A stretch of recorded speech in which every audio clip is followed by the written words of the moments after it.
नागपुरातून एक धक्कादायक आणि विश्वास बसणार नाही अशी घटना समोर आली आहे। ज्या आजीने नातवाला लहानाचे मोठे केले त्याच नातवाने घरातील सोन्याचे दागिने आणि रोख रकमेवर डल्ला मारल्याचा आरोप आहे। एवढेच नाही तर गर्लफ्रेंडवर खर्च करण्याकरिता ही चोरी केल्याची कबुली आरोपीने पोलिसांसमोर दिली आहे। गणेशपेठ पोलिसांनी या प्रकरणाचा अवघ्या काही तासात पर्दाफाश केला आहे। नागपूर शहरातील गणेशपेठ पोलीस ठाण्याच्या हद्दीत राहणाऱ्या 64 वर्षीय सुबदा किशोर मस्ते या मेयो रुग्णालयातील नियुक्त कर्मचाऱ्यांच्या घरातूनच सोन्याचे दागिने आणि रोख रक्कम चोरीला गेल्याची तक्रार दाखल करण्यात आली होती। तक्रारीनंतर गणेशपेठ पोलिसांनी तपास सुरू केला। तपासादरम्यान मिळालेल्या गुप्त माहितीच्या आधारे पोलिसांनी संशयितांची चौकशी केली। यामध्ये धक्कादायक खुलासा झाला। तक्रारदार महिलेचाच नातू प्रदीप मस्ते याने चोरी केल्याचे समोर आले।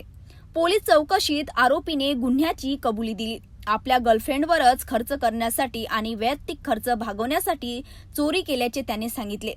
चोरीतील सोन्याचे दागिने उमरेड येथील एका सोनाराकडे विकल्याचेही तपासात उघड झाले। त्यानंतर पोलिसांनी संबंधित सोनाराकडून दागिने जप्त केले, तसेच चोरीतील इतर मालमत्ताही हस्तगत करण्यात आली। आरोपीला अटक करून न्यायालयासमोर हजर करण्यात आले असून न्यायालयाने त्याला पोलीस कोठडी सुनावली आहे। या संपूर्ण कारवाईत गणेशपेठ पोलिसांच्या तपास पथकाने महत्त्वाची भूमिका बजावत गुन्ह्याची यशस्वी उकल केली। पोलीस गणेशपेठ येथे फिर्यादी नामे सुभद्रा मस्ते वय वर्ष 60 वर्ष आहे यांनी तक्रार दिली की त्यांच्या घरून सोन्याच्या दागिन्यांची चोरी झालेली आहे। त्या अनुषंगानं त्याच महिलेने सांगितले की तिचा नातू त्या दिवसापासून तिच्या घरी जो राहायचा, तिचं पालन पोषण ती आजी करत होती, की त्याने ते चोरून गेल्याचा संशय आहे। आम्ही नातवाच्या शोधातला आम्हाला पण संशय झाला की सदरील नातवाने चोरी केली असावी म्हणून टेक्निकल कारणाने आम्हाला त्याचा शोध लागला। त्याला पकडल्यानंतर आम्हाला समजले की त्याला एक गर्लफ्रेंड होती, ती गर्लफ्रेंड उमरेड इथे राहायची व याला आपल्या बुलेट गाडीचा पण शौक होता, त्याला बुलेट गाडी पण घ्यायची होती। यासाठी त्यांनी चोरी केल्याची कबूल केले।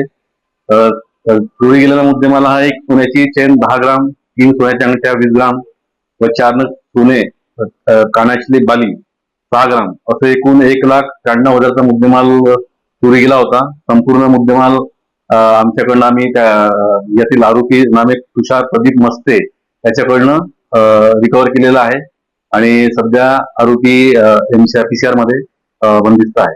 तर फिर्यादी काय करायची आणि हा आरोपी काय करायचा, काय घटना, काय पार्श्वभूमी रिपोर्ट समोर आला होता? ऍक्च्युअल असं आहे की हा जो इथला आरोपी आहे तो आपल्या आजीकडे राहायचा, जी फिर्यादी आहे ती वयोवृद्ध असल्यामुळे फिर्यादी आपला आरोपी आणि त्यांच्या 2 भावंडांचं पालन पोषण करत होती, परंतु याला गर्लफ्रेंड आणि हे आपलं गाडी बुलेट गाडी याचं शौक असल्यामुळं त्या शौकापायी त्यांनी चोरी केल्याचे निष्पन्न झालेले आहे। पैशांच्या आणि चैनीच्या मोहापायी एका नातवाने स्वतःच्या आजीलाच लक्ष्य केल्याची ही धक्कादायक घटना सध्या नागपुरात चर्चेचा विषय ठरली आहे।